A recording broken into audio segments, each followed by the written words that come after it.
Mr. Robert Marshall Andrews. Many art forms thrive as a result of warfare, but none more as a result of this war than the art of sophistry. The ancient art of the sophist took apparently wise and irrefutable statements which, when they are carefully examined in the light and the context in which they are made, turn to be utterly without reason.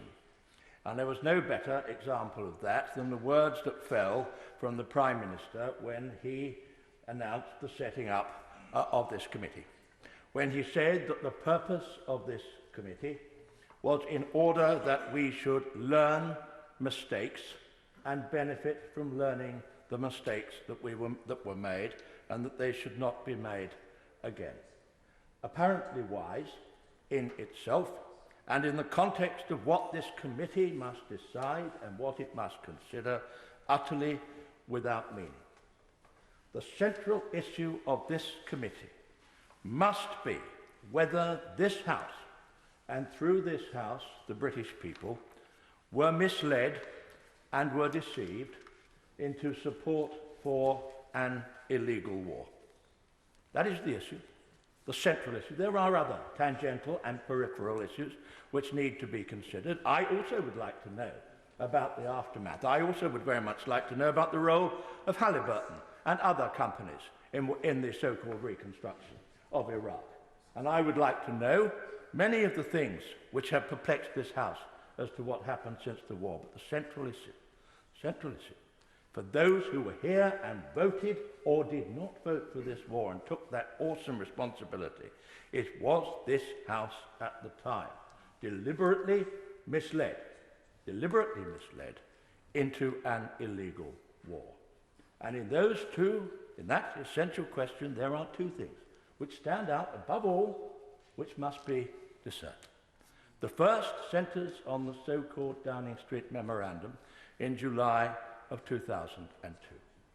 Many months before the war began, it is a clear minute, a Downing Street Memorandum, and it shows that our man, Q, who was at the time in Washington, Richard Dearlove, reported to the Prime Minister in these terms: Bush wanted to remove Saddam through military action justified by the conjunction of terrorism and weapons of mass destruction. But the intelligence and the facts were being fixed around the policy.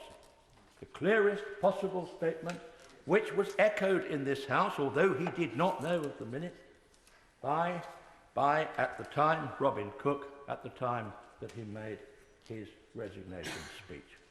Almost exactly word for word, that what was happening was that the facts were being fixed around policy. That is the first thing, which requires the Prime Minister of the day to go before this committee on oath and without immunity in order to be cross-examined about that and the issues, because he came to this House almost immediately afterwards, and not a word of that reached the ears of those who were listening to it and were deciding on the issue of war. And it is not the only internal memorandum, but it needs to be answered.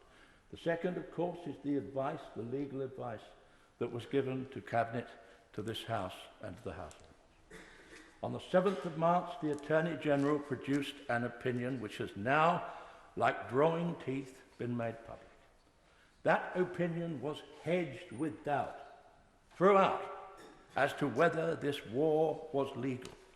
Any lawyer reading it would read both between and on the lines that it was written, the fact that the Attorney General had the gravest possible reservations about the legality of war without a United Nations resolution. 7 days later, a completely different opinion was given to Cabinet and subsequently was given in the House of Lords. If the first opinion had been made public at the time, it is highly unlikely, in my view, and we'd have one member, distinguished member of that Cabinet there, and she will be able to tell us herself.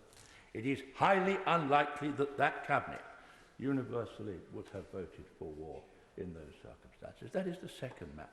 that requires investigation. Neither of these require phalanxes of lawyers.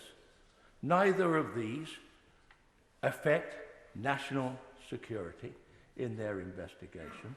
Both are absolutely central.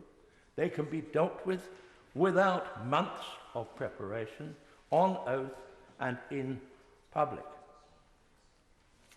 There is no lesson to be learnt here.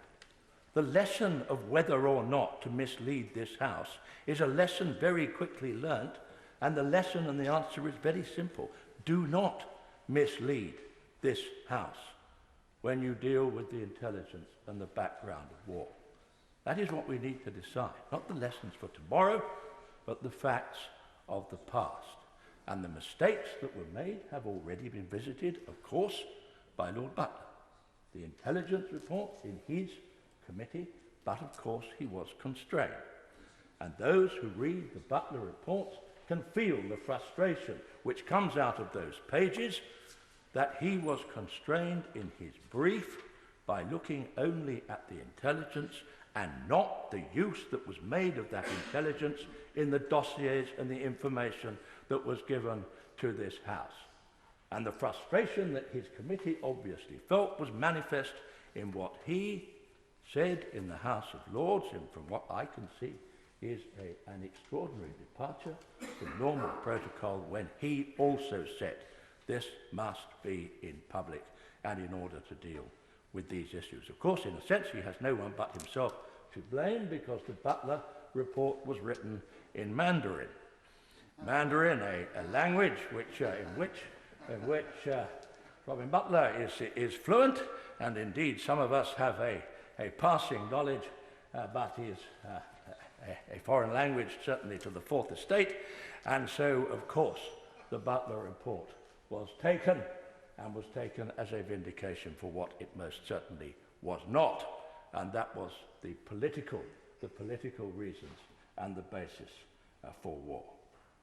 So that is where we must be. And may I have my three ha'porth on where this sits in the events of the past weeks that have affected this House?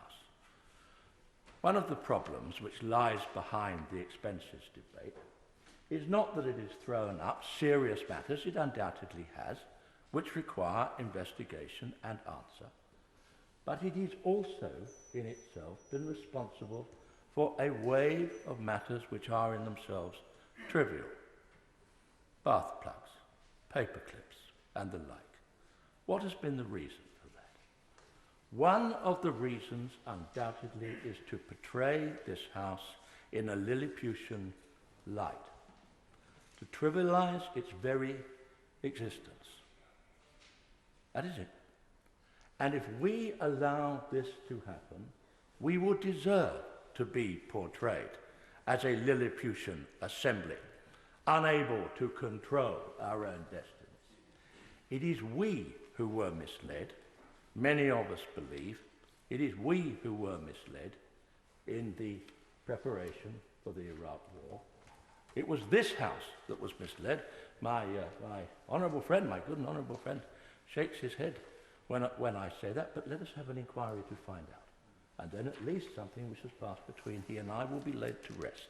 It is we who were misled, if we were misled, and it is to us that it must answer, and it is to us to set the terms of reference of that committee. And the terms of reference are not in themselves a matter of jurisprudence, of deep jurisprudence. They are perfectly simple. It should be open, it should be on oath, and it should be without immunity.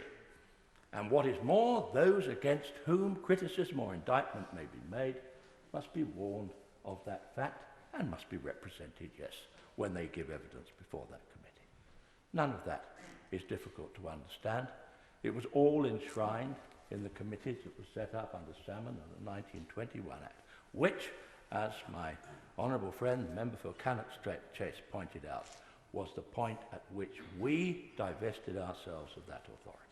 And now we must retain it and we must regain it. And that is one of the reasons why, if this House divides, I will be on that side, not because I wish to vote with the Tories, but because I wish to vote for an inquiry in the terms that we require.